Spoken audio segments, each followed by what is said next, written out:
We just have a little bit of time left here, but what I wanted to talk to you just a little bit about you personally. When you're not being Dr. Eugenie Scott, when you're just Jeannie, what do you do? Are you into macrame or cage fighting or surfing, or what do you do? I know you just got back from the Azores, right? That was work. That was work, okay. Well, yeah, but such work. I mean, this is great. I've got the greatest job in the world. I really do. Any downtime, though? What goes on when you're just relaxing? I have a family. I have a husband. I have a daughter. I have 3 cats. I have a garden, all of whom I tend to neglect in hopefully reverse order. I'll get them on the camera next and see how they react to that. I like reading. I like cheesy science fiction. I am, which is why I got along so well with the folks at Dragon Con. I could really relate. There's some very unusual people at Dragon Con. They Indeed, have a very good time. Indeed. Although I had to confess that I really had to rely on Josh Rosenau in my office, who is a 30-something. No, what's that show, or what? I've never seen that. Oh, that's the such and such. Oh, okay.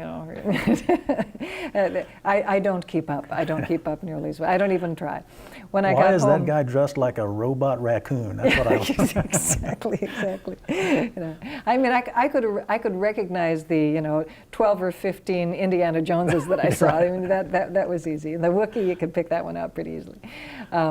When I got home, I was confessing to my daughter that, boy, there sure was a whole lot of stuff there that I didn't know about. My daughter, by the way, went through a Japanese anime phase when she was in junior high and high school. So I kind of, by osmosis, got a lot of those. Yeah. I saw the 3 or 4 Sailor Moon groups. I got them down. But anyway, I got home and I said, gee, Carrie, I was looking at all these various costumed characters there at Dragon Con, and I really didn't, boy, there sure is a lot that I don't know. And she said, well, thank goodness. What kind of a nerd do you want to be anyway? So, I said, I make no pretensions to be on the cutting edge of American culture. I do the best I can, but I don't try. It's tough for all of us. Well, you mentioned you're always working, and you've had a very, very busy year so far. What about the rest of '09? What do you have in your crosshairs? What's coming up? Some wonderful stuff coming up. A number of talks at colleges and universities, which is par for the course. But as you say, '09 was quite a year. I mean, this is the 200th Darwin anniversary and the 150th for Origin of Species. So everybody's having Darwin fests all over. And the trip to the Azores that I just got back from was really wonderful.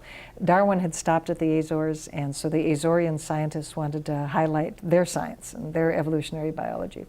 One of the talks at the symposium was when the finches are snails, because basically, and the Azores are a volcanic island just like the Galapagos, and in the Galapagos you have finches demonstrating local adaptation. Well, the snails do the same thing. So anyway, it was really fun to go there and meet with the Azorean scientists. Next month I go to York, England, where there's a symposium on teaching evolution, and I'll be participating in that. So that's going to be kind of a fun gig.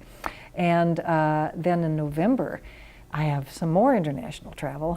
Again, this is pretty unusual for me. I mean, usually I'm going out to, little towns in Nebraska or something, but I'm going to Alexandria. Bring your library card. Yeah, Alexandria. Bring your library card. I like that. And so that's I've never been to Egypt before. That'll be very exciting. And then, a number of other, there have been a number of lecture series. I look at the list of speakers, and it's kind of the usual suspects. And a number of friends of mine. I'm going to next month. I'll be in October of '09. I'll be going to Ohio State University, and Francisco Ayala is going to be there, and he's been on a number of lists of speakers, as have I, on a number of universities. I gave a talk at Brigham Young last week. They also have a whole series of speakers coming in, including Judge Jones and Ken Miller and a bunch of people. So that's been fun. It just never stops, does it? Yeah, it's just, well, most of what NCSE does, really, is work behind the scenes. Josh and Steve and Eric, Glenn, and really most everybody else at some time or another, are giving advice to teachers or school boards or parents who are trying to cope with this issue. And most of what we do, you'll never ever hear about. The teacher who calls in and wants advice because the principal wants him to opt out a kid from evolution, and this is just going to make chaos of his class. You know, that's not going to make the newspapers. Yeah. But that's really the kind of help we primarily offer. It's not all the Texas textbook hearings in Dover. The vast majority of it isn't. But I'm, in many respects, the public face of NCSE, so I am on the road a lot. And when I travel around, I hope I can educate people about the creation and evolution controversy and the importance of science. And Well, you've educated me today, I'll tell you that much. But I have other colleagues also, so you know, someday I really am going to retire. I keep threatening to do that someday, and the other folks at NCSE will be doing this, and they will do a splendid job, believe me. And then they can go out to the National Center for Science Education website, which is ncse.com. And there's information about all your colleagues and all the speaking engagements and all the cases that they're involved in. You can go see them on the web there. But this has been a lot of fun. It has and been I a have lot a of fun, feeling that Sam. we could Thanks. probably go on talking like this for hours. Unfortunately, you have very important things to do the rest of the day. Well, I have a talk in about a half hour, so. And I have to go home and clean the lint out of the dryer vent. So it's just left for me to say a special thank you to the Greater Houston Skeptic Society for their help in putting this production together. Of course, the Houston Museum of Natural Science, they're celebrating their 100th birthday, and they allowed us to come into their facility today to shoot this interview. Much appreciation to them. And if you live down in the Sugar Land area, they are opening a branch of the Houston Museum of Natural Science down there, and they've taken an old prison building and transformed it into a science museum.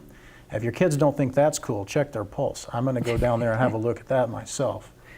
And of course, don't forget to stop by skepchick.org and hang out with me and all of my cohorts there. It's a group of brilliant, intelligent, beautiful women that are fighting the good fight for critical thinking and science every single day. And they have a great time doing it. It's a lot of fun. So stop by skepchick.org and visit us. With that, I think it's time to say goodbye. So for Dr. Eugenie Scott, I'm Sam Ogden saying enjoy the rest of your day and be good to each other.